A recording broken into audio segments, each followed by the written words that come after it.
All right, have and have not fans. Now, this is going to be an interesting video because honestly, I think it encompasses several ideas that people have been putting in the comments below, such as, hey, what would happen if the FBI investigates the Malone family? What will happen during the trial for the murder of Jennifer Salas, and what will happen to Jim and Catherine? Because remember, crier victim was written on her chest, well, of the body when it was thrown out in front of the news station, as well as the whole Veronica and Candace team up in terms of what will they do to Jim and Catherine. Now, I'm going to be honest, this video might be a bit of a doozy here because I want to be covering several various topics in regards to Jennifer's murder, how that affects the halves, and what that might possibly do to the Veronica and Candace team up. So again, just strap yourselves in. I'm not really going to have a ton of photos up on the screen. I just put a few together as one little, I guess you could say, a portfolio, if you will, so you can just look at it if you want to. It's more of a video where you can just sit back, listen, think, and I really want to get some comments in the comment section below.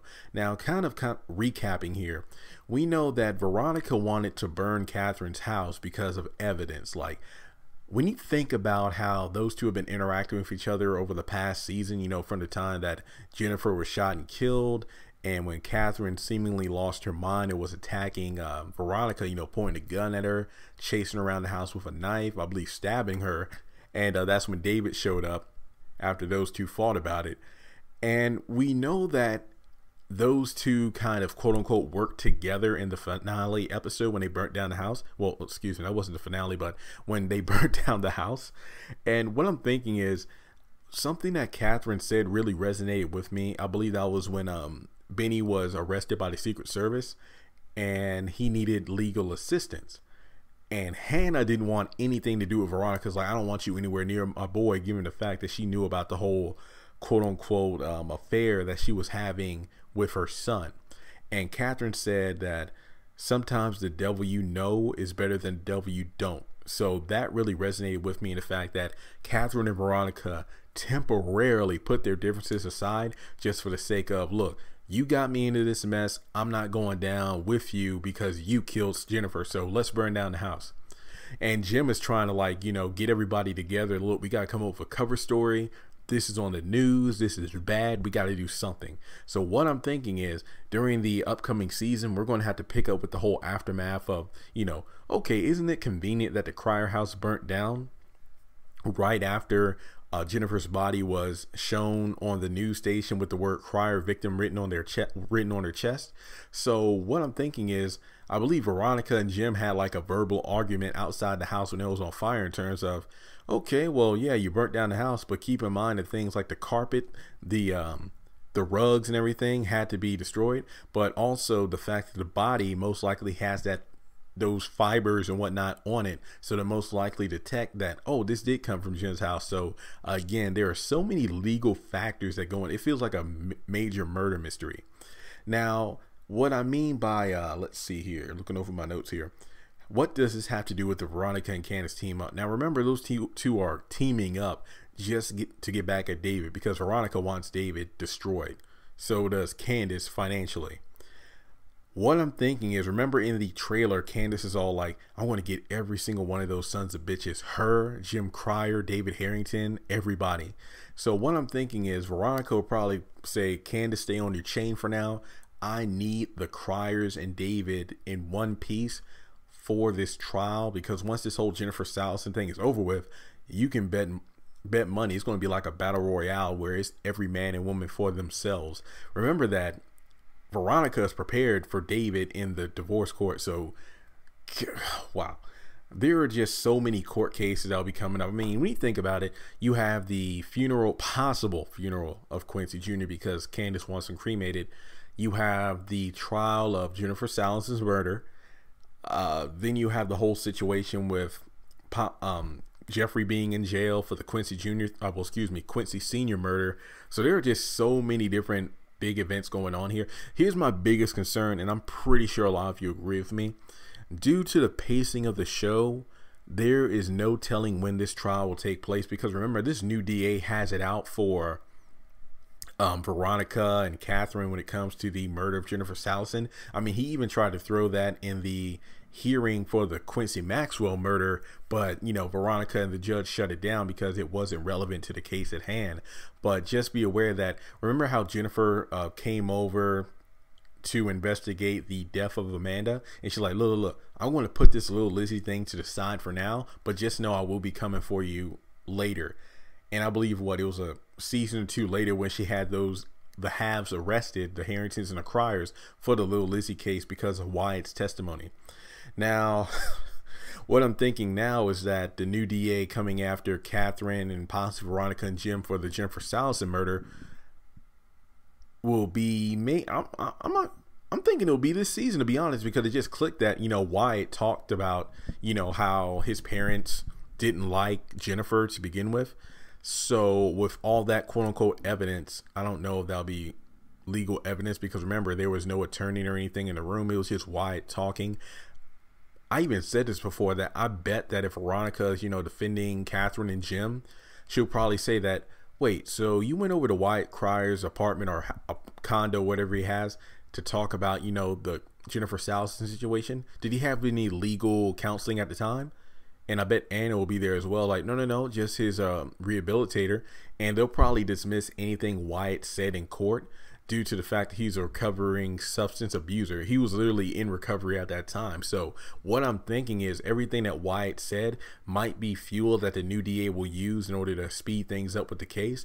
But I bet it'll be shut down during the actual court date due to the fact that Wyatt was literally just I guess you could say, regurgitating useless information due to the fact that he was, you know, coming down from his high. That's just my theory on it.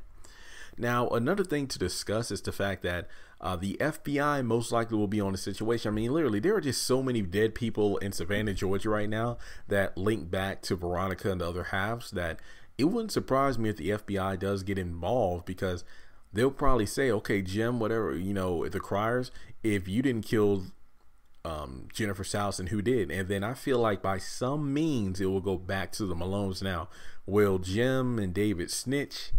I don't think so, because I mean, given the fact that they know not to get on the bad side of Mama Rose, I doubt that snitching will be the smartest thing for them to do right now, because the Mama Rose doesn't have their back. Like she wants nothing to do with them. Hence why she even threw Jennifer's body at the news station just to teach Jim a lesson. So if she would do that, because she even said, look, I'm not going to kill you, I just think you need to learn a lesson. Now, if she's willing to do that just to teach him a lesson, I don't even want to think about what she would do if she found out they snitched on him. And that possibly goes back to the whole favor that Mama Rose owes Candace for bringing Warlock to her.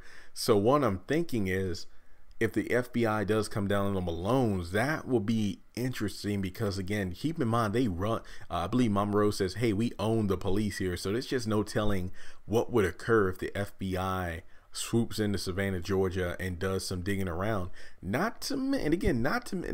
This story goes even deeper.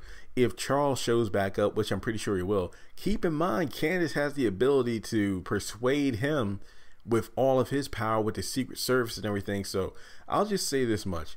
As of right now, the Malones run Savannah, Georgia. However, if the FBI does some investigation into Jennifer's death and, you know, figure things out here and there, I can't tell you that the Malones is looking good. I mean, if you thought the Warlock versus Malone gang fight was something else, you know, just a shootout, there's no telling what would happen if the Secret Service comes in there, because I'm pretty sure Mama Rose, even though she would know better, I don't think she would go down without a fight. So, I mean, if she's upset about her new restaurant being messed up, there's no telling what she'll do if, you know, most of her establishments get destroyed as a result of the whole situation because of Jennifer Salison. So I'm thinking it is possible that the Malones might get the short end of the stick if like government officials come around to investigate.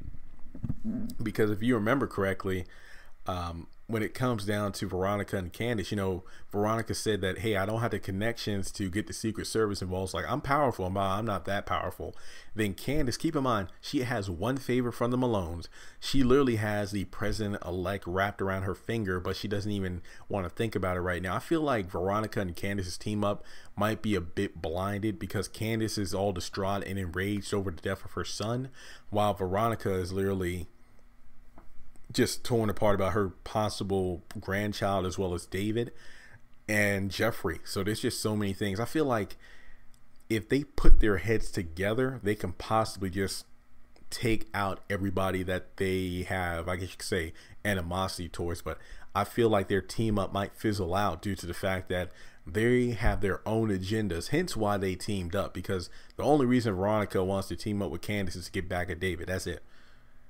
I feel like it's a mentor-mentee thing going on here where Candace is capable, but she's not Veronica capable. You know what I mean? Where Veronica recognizes, like, look, I have all these resources, I have all these abilities I can use, but the fact that Candace has this plan in motion, I feel like I need to jump on with her so I can get back at David. So I feel like one of the most interesting court dates wouldn't really be the Jennifer Salatin case, because it is interesting, but I feel like Veronica and David in divorce court would definitely be one trial I would tune into. Now, one thing I really want to point out, and let's just say the Cryers do get accused for the murder of Jennifer Salatin and they're in court.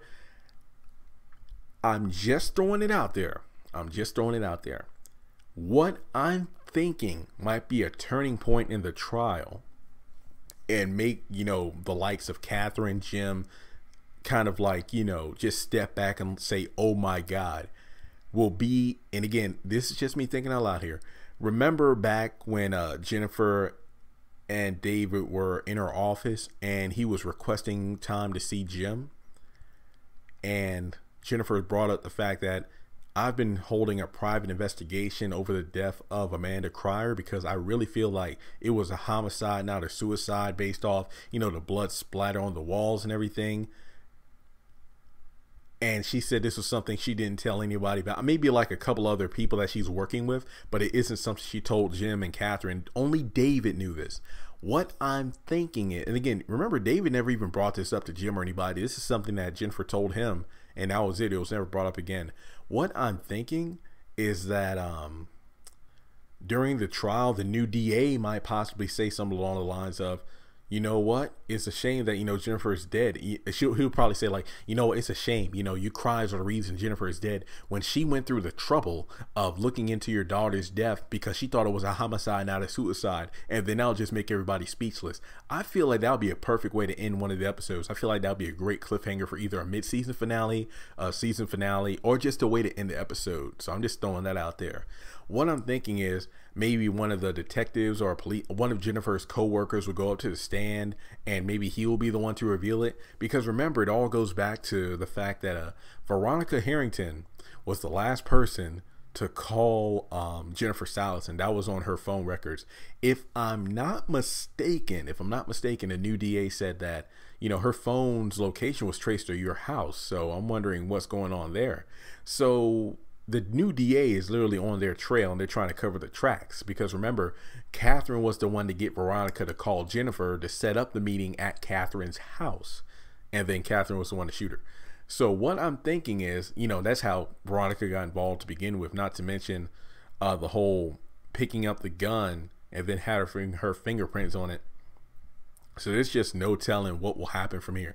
What I'm thinking at this point is that this trial is definitely going to be something that will have everybody involved. I feel like the key players will, of course, be Jim, Catherine, Veronica, and possibly Wyatt based off his testimony. But as I said earlier, I feel like the fact that he was talking while he was a recovering addict won't hold up much in court. Like, it'll look bad for maybe half an episode, but then Veronica will probably shut it down.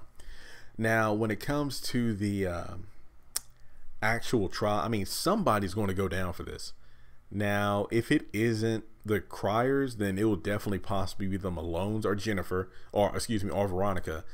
It's difficult to say, but like I said in my other videos, I really need to see at least the extended trailer, which we'll hopefully get within the next couple weeks here, or at least the first couple of episodes of the new season, because since we don't know much about, you know, the synopsis of the next season, I'm really only going off of what we've seen so far in the series, as well as, you know, just personal thoughts and what ifs. So with that being said, you know, this video is pretty interesting. You know, I think it was a good way of putting a few different elements together in terms of, you know, Jennifer Sallison's death. What's the aftermath of that going to be? Literally, I don't know how the hell Jim plans on covering this up.